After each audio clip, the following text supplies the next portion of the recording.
Hi, I'm Sarah, I'm Enrica. and we are Unblocked. So, actually, how are we Yeah, going to because introduce? they stole my idea, the name for the blockchain podcast that I was gonna have. They did it first, so I guess I was Yeah, gonna this steal is theirs. a true story, right? It tell is, us, tell it us what is. happened. Oh, we haven't talked about this. No, I was really thinking about setting up a podcast ages ago, and then I thought, yeah, Unblocked would be fucking brilliant, and then you guys had it, so it didn't ever happen. Well, we created it on a parallel reality. So here we are Yeah, we were at a, together. We were at No, I get Together. to be a part of it anyway, so that's brilliant. exactly. we were at a blockchain meetup, and he Okay. asked what my Oh wait, podcast first, let's channel introduce was. yourself. What's your name? Vesa. Hi, Vesa. Hello. And he asked what name the podcast had, and I said Unblocked. And he said, he almost had. I got It's proper you triggered. that took that name. Well, anyway, we're here today because we met up with Vesa. We checked out some of this really, really amazing art that he will be exhibiting at the Crypto Compare conference next week, right? Sure. Yeah, there's going to be at least 4 pieces, but I think what I'm going to do is I'm going to take a few of them with me, and I'm going to rotate a few of those so that it will be a few different pieces that I get to show along the day. Because sometimes it's a little boring. You just have some pieces and then you see them once and then you don't see anything new. So I thought, well, maybe I'm going to bring at least 8.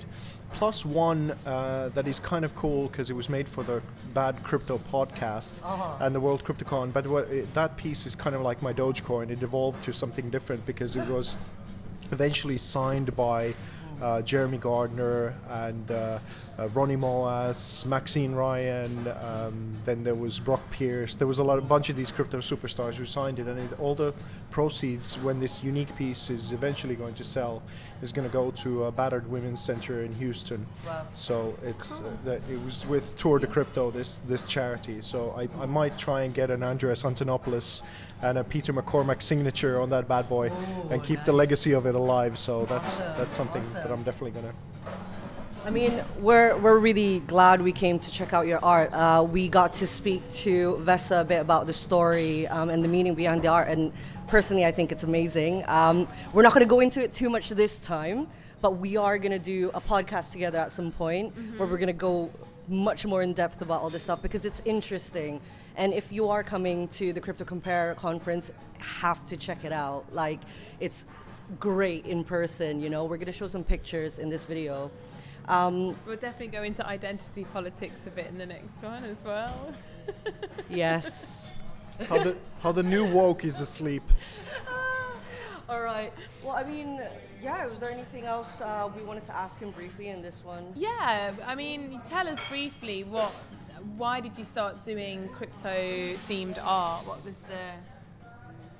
It was primed about 10 years ago when I made a documentary film with some friends of mine about the monetary system, and then eventually a couple of years ago I went for a coffee with a friend of mine who said that he came out of the crypto investor closet, and he said that he's an investor now, and he just paid himself for a year the day before, and he'd been looking for crypto art online for 4 days trying to find something that was good that he would want on his wall, because that's his everyday life now, and he couldn't find anything, and he knew me and what I'm into and whatever, and he said, well, this is right up your alley, you should really check it out, that this might be an opportunity. And of course I checked it out, and I'd heard of it before, but from a dubious source from before, and I ignored it.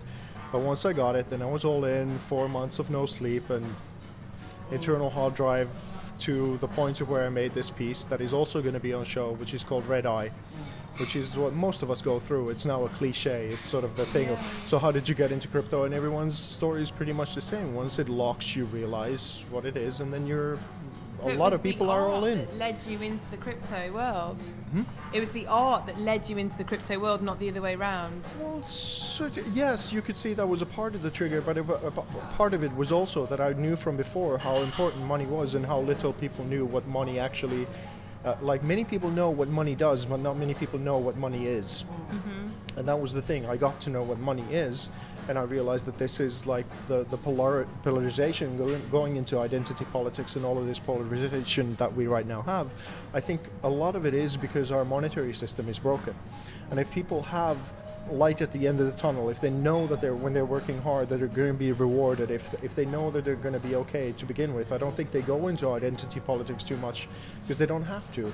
Like, because you're already good. It's really hard to polarize people who are doing sort of okay. So now, because of all the instability that our societies are going through, it doesn't take much to shake them off their grounds, and we focus on all the wrong things and not fixing the right things. And I think fixing the money system, or for people to have hope for their labor to be worth something, is one of the most essential ways that we get out of this mess. So what was your art like before you started doing crypto art? I think the common theme, all of it, is personally somehow maybe fixing yourself, assuming responsibility, transcendence.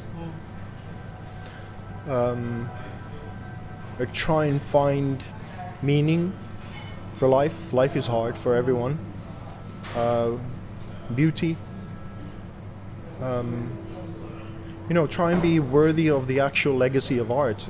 It's like, if you have the audacity to call something that you do art, or like, it took me a long time to call myself an artist, even though I did creative endeavors all my life, but it was like, not before I really started doing the mixed media art that I do now, is before I made film, music, all sorts of things. But then when I saw the first piece from the Artevo series in front of me, that's when I said, no, it's a fact. Now I'm an artist and I can live up to this name. And I still tremor a little bit in front of it, out of respect for the thousands of years of tradition of it. And that's sadly no longer the case, really, for the majority part of the contemporary art world.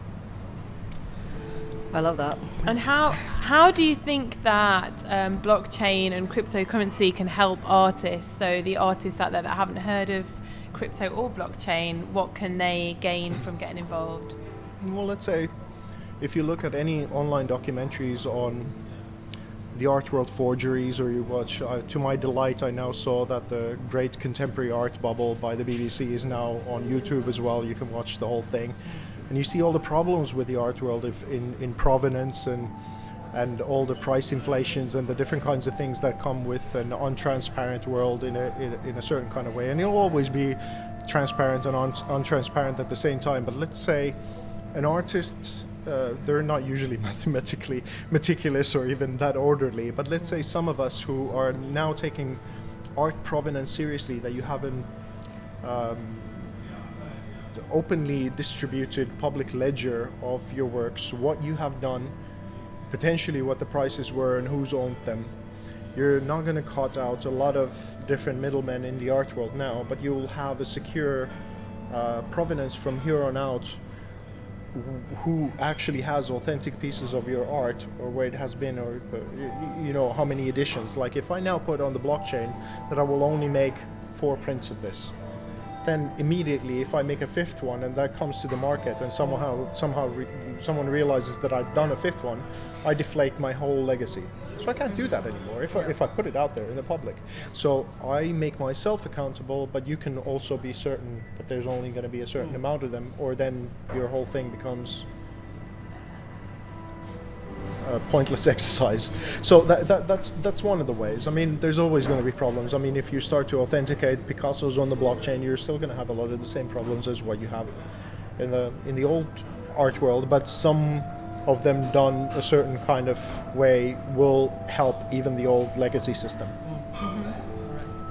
Well, yeah, we're going to keep this one short, but that was great, and we can't wait to go into it a lot more with you in our podcast next time.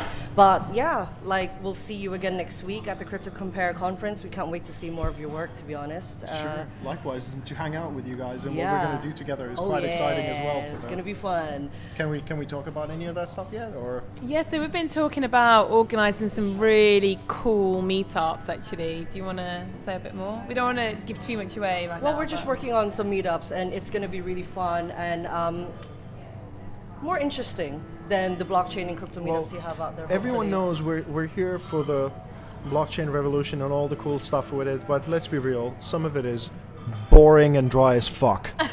Sorry, what did you just say? That we're going to change a little bit of that scene events here. I go to. a little bit of that scene is going to be changing soon by the tour de force that is this. All right. Well, yeah, I mean, basically watch this space. There's a few exciting things on the pipeline, and we can't wait. Like, you know, we had a lot of fun tonight meeting, well, getting to know Vesa a bit more, and yeah, we'll see him next week at the conference. And yes, that's it. All right, thanks guys. Thanks. Bye. See ya.